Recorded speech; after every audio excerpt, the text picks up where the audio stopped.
Hello बच्चों, good evening. कैसे हैं आप लोग? आशा करता हूं आप लोग सब ठीक होंगे। जैसा कि आप लोग से मैंने प्रॉमिस किया था कि छठ के बाद 10th का कुछ क्वेश्चन सैंपल पेपर का मैं आप लोग के पास लाऊंगा, जिसमें आज पहले क्लास में मैथ्स का कुछ सैंपल पेपर, कुछ डाउट्स आपको क्लियर करने जा रहा हूं। उम्मीद है समझाऊंगा तो बेस्ट समझ आएगी। चलिए तो पहला क्वेश्चन देखते हैं। क्या है क्वेश्चन सेक्शन ए का, सैंपल पेपर 2023-24 का। ठीक है, सेक्शन ए का पहला क्वेश्चन क्या है कि if two positive integer a and b are written as a बराबर x cube y cube and b बराबर x y क्यूब, जहां x और y जो है वो आपका एक प्राइम नंबर है, तो बताना है HCF क्या होगा इसका। ठीक है, समझ आ गया बच्चों? क्या दिया हुआ है, a का वैल्यू क्या दिया हुआ आपके पास, x क्यूब y क्यूब है। ठीक है, b का वैल्यू क्या दिया हुआ है आपके पास, x y क्यूब है। जैसा कि आप लोग जानते हैं HCF का मतलब होता है हाईएस्ट कॉमन फैक्टर।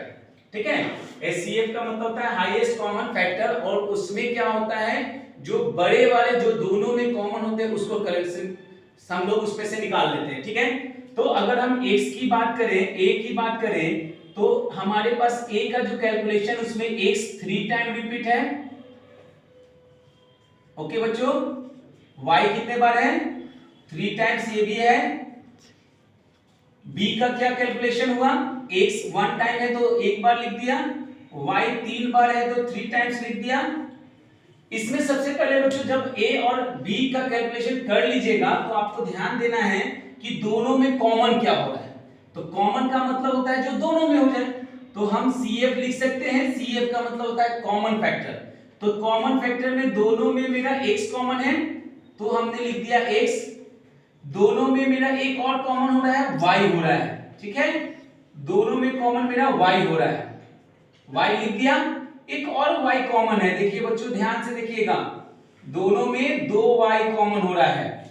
ठीक है, तब यहां पर इसका HCF क्या हो जाएगा, x y स्क्वायर हो जाएगा।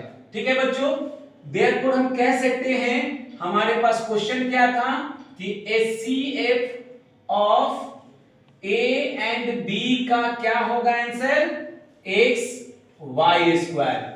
उम्मीद है बच्चों आप लोग को पहला क्वेश्चन समझ आया होगा। उम्मीद है आप लोग को पहला क्वेश्चन समझ आया होगा।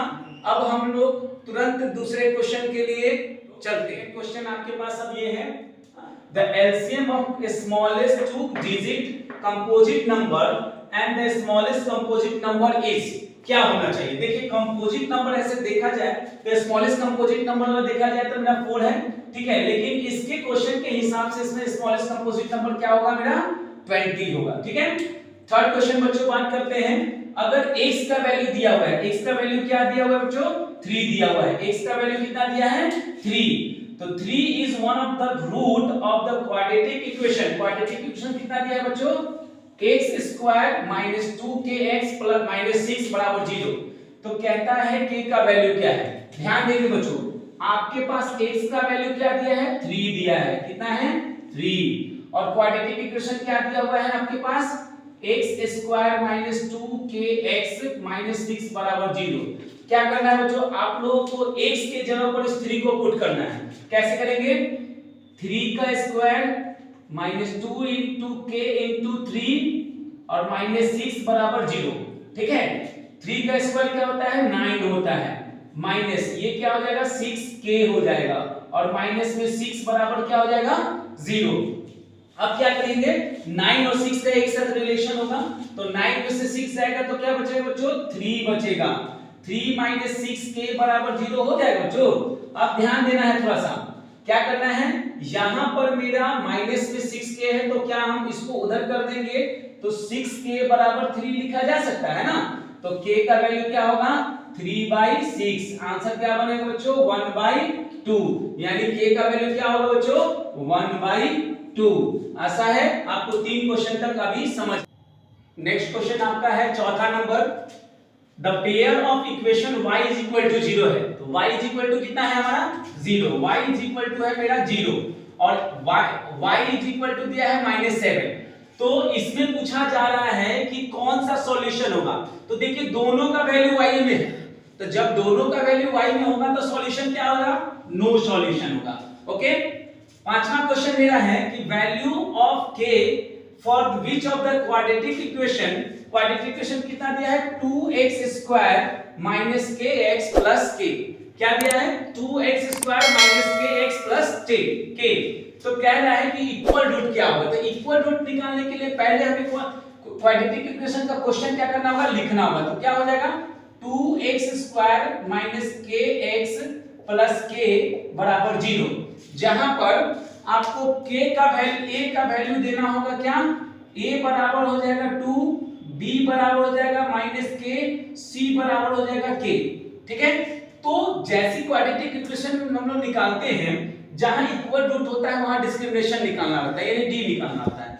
तो d का फॉर्मूला क्या हो जाता है b² - 4ac।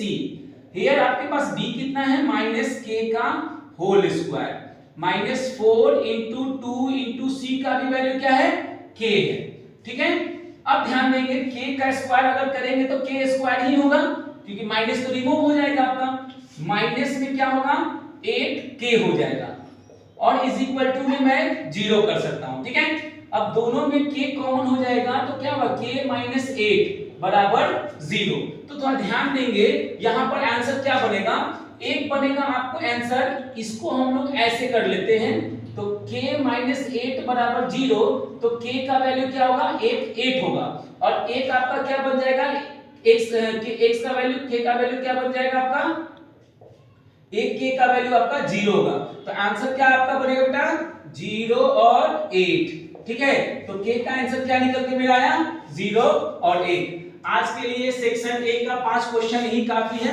अब नेक्स्ट वीडियो में आप लोगों के लिए 5 के बाद क्वेश्चन लाएंगे, लेकिन ध्यान रखिएगा ये सैंपल पेपर आप लोगों को देखना जरूरी है। सॉल्यूशन कर रहे हैं, समझिए, जो दिक्कत होगा आप हमसे पूछिएगा।